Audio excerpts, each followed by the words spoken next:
자, 주식 투자 핵심. 주식 종목을 발굴하고 선정하는 것은 굉장히 중요합니다. 사실 우리가 주식 투자에서 성공하기 위한 기본 베이스는 아무래도 이제 종목을 잘 발굴해야 된다라고 하는 점. 그러나 진짜 수익을 내기 위해서는 뒤에서 언급하는 매매 타이밍이 정말 중요하다라고 하는 점이 있고요. 어쨌거나 가장 중요한 것은 저는 개인적으로 실적이 아니냐.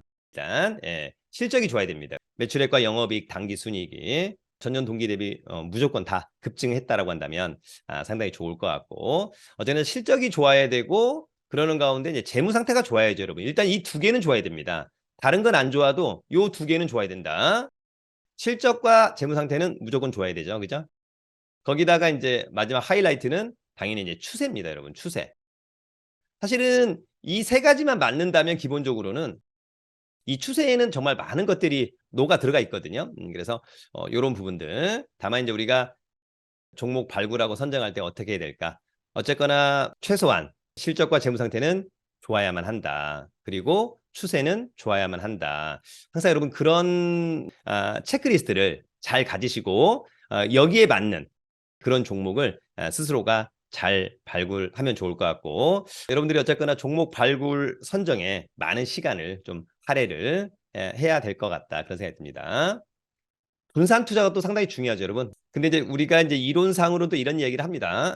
포트폴리오 몇 개 정도가 좀 합리적이냐. 저는 이제 개인적으로는 한 세네 개 정도가 합리적이라고 생각하는데, 저는 이제 개인적으로 한 두 개의 종목으로 약간 좀 몰빵하는 스타일이에요. 그러니까 이것은 각자의 스타일이에요, 여러분. 그러나 하이 리스크, 하이 리턴보다는 로우 리스크, 로우 리턴.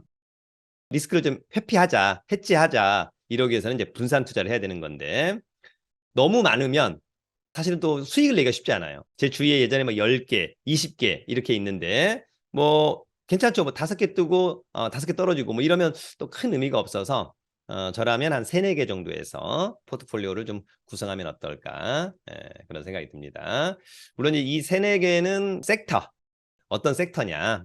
가령 하나는 뭐 자동차, 하나는 전기차, 하나는 바이오, 이런 식으로 섹터를 좀 구분하는 것도 좋을 것 같고, 또 본인이 생각하는 유망 섹터의 포트폴리오의 퍼센테이지를 좀 높이는 거죠. 야, 나는 앞으로 자율주행차가 좋을 것 같다. 그러면 자율주행차에 60을 매수하고 나머지 바이오 20, 또는 뭐 엔터에 20, 이런 식으로. 그것은 이제 각자의 선택, 이렇게 이해하면 좋을 것 같습니다.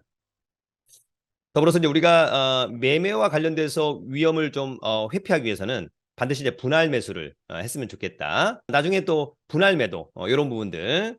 저는 이제 기본적으로는 이 분할 매수와 이 분할 매도를 약간 좀 추천하는 스타일입니다. 본인이 이제 정해놓은 가격이 있는 거죠. 가령 뭐 나는 이 종목 10,000원이라면 괜찮겠다. 그러면 10,000원에 한 50% 사고, 나머지 50%를 오히려 이제 떨어졌을 때 살 수도 있지만 오히려 불타기를 할 수도 있죠. 500원 떴을 때 또 할 수 있다. 그러니까 분할 매수라고 하는 것은 무조건 떨어졌을 때만 하는 게 아니에요, 여러분. 저는 오히려 뒤에서도 언급이 되지만 물타기보다는 오히려 불타기를 고려하는 스타일입니다. 왜냐하면 또 성향 자체가 단타 성향이에요. 주식을 사서 이를테면 일주일 또는 길게 봐서는 3개월 안에 승부를 내겠다. 그런 스타일이기 때문에 오히려 분할 매수, 불타기를 좋아하는 거고, 반대로 나는 못해도 한 1년 이상 갖고 있을 것 같다. 그러면 오히려 그럴 때는 물타기도 저는 괜찮지 않나, 그런 생각이 듭니다. 종목 자체에 특별한 문제가 없다라고 한다면 그런 부분이 있었고, 그다음에 이제 주식을 팔 때도 사실은 이제 한 방에 팔았을 때의 리스크가 또 있죠. 그래서 분할 매도를 권하는데, 저는 이제 분할 매도를 뭐 너무 이렇게 나눠서 하는 것보다는 한 2분할 매도 정도가 좀 타당하지 않을까, 이런 생각이 듭니다. 그래서 저는 이제 원래 제가 주식을 갖고 있는데 오늘 상한가를 친다. 그러면 통상 50% 팔고 내일 한 10에서 20% 정도에서 마지막을 딱 끝내는 스타일입니다, 여러분. 근데 뭐 최근에 보면은 크리스탈 신소재 같은 경우에는 3연상 상한가를 갔어요.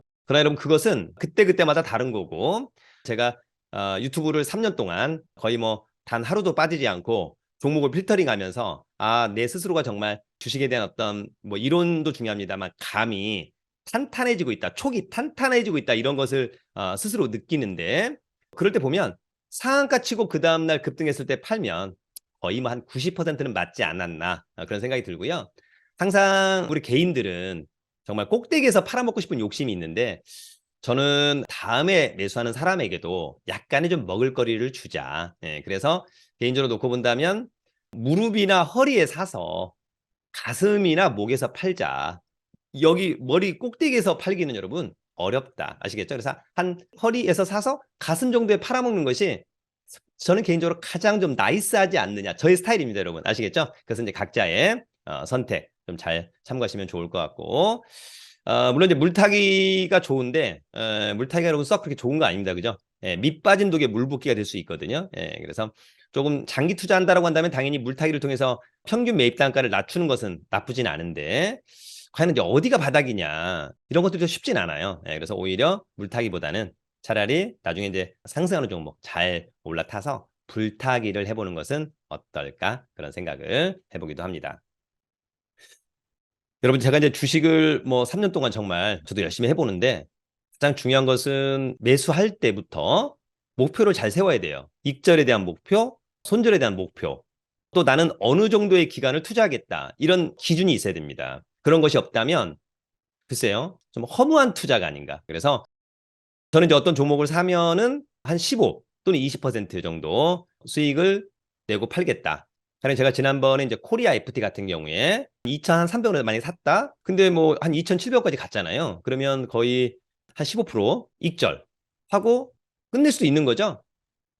그 다음에는 주가가 떨어져도 올라가도 그것은 여러분 아무 의미가 없어요. 주식은 결과를 보고 가령 뭐 크리스탈 신소재를 3일 전에 팔아가지고 어제도 상한가 오늘도 상한가 열받는다. 여러분 이것은 다 결과론이에요. 결과론. 예. 결과론을 보고 후회하는 것은 있을 수 없다. 그래서 여러분 제가 늘 말씀을 드리지만 그때 살 걸, 그때 팔 걸, 그때 팔지 말 걸, 그때 사지 말 걸. 이런 말이 여러분 무슨 의미가 있습니까? 그죠? 예, 아무 의미가 없습니다. 예, 그리고 익절했으면 여러분 수익이 난 거잖아요. 뭐 기분 나쁠 이유가 없다. 아시겠죠? 그 다음에 팔고 나서 매수할 수 있는 종목들이 엄청 많아요, 여러분. 예, 그래서 그런 부분들이 있고요. 또 항상 좀 고민스러운 건 뭐냐면 주식을 또 매도하면 또 주식을 곧바로 매수하잖아요. 주식 중독입니다, 여러분. 주식을 팔고 또 왠지 주식이 또 날아갈까 봐 계속해서 끊이지 않고 매수하는 사람이 있어요. 저도 약간 그런 성향입니다. 그래서는 안 되는 것 같아요. 매도를 해놓고 기회가 딱 올 때가 있어요, 여러분. 제가 이제 최근에 이 종목은 곧 가겠다. 현금이 있었다면 한 50% 이상은 샀겠다. 그런 종목이 휴에맨시 상한가 치기 전날 딱 느낌이 왔었고 코리아 FT 같은 경우가 제가 상한가 치기 전날 그 전날 라이브 방송을 하면서 제발 뜨지 않았으면 좋겠다. 여러분 나중에 라이브 보시면은 제가 코리아 FT가 지금 이 상태에서 그냥 횡보한다면 이번 주 토요일 주식 프리패스반 탑 10에 무조건 들어갈 수 있는 종목이다. 라고 이야기를 했었어요. 근데 그 다음날 그냥 거의 한 19%인가 떴었다가 어제는 조금 떨어졌죠. 7%? 네, 근데 시간에서 또 상한가를 쳤더라고요. 근데 중요한 건 매수하자마자 익절과 손절에 대한 기준이 있어야 되고 그 기준에 도달하면 매도 버튼을 누를 수 있어야 된다. 근데 대부분의 사람들이 그럼 못 눌러요. 못 팔아. 그럼 안 돼요, 여러분. 앞으로 여러분 그런 부분들을 좀 잘 감안하셔가지고 매도 버튼을 누르기를 기대합니다. 그 다음에 여러분 좀 장이 어려울 때는 뭐 장이 좋을 때도 마찬가지인데 현금을 좀 보유했다가 제 개인적으로 봤을 때는 예전 같은 경우가 저도 이제 현금을 한 10에서 20% 보유했었는데 가끔씩 이렇게 너무 좋은 종목이 딱 눈에 띌 때가 있어요. 그럴 때를 위해서 현금은 기본적으로 한 못해도 한 30% 정도 보유해 놨다가 정말 저처럼 이번에 코리아 FT, QMNC, 에코플라스틱 무조건 간다. 예, 그런 것들은 과감하게 매수를 할 수 있는 그래서 현금을 일정 부분 꼭 보유하기를 바랍니다.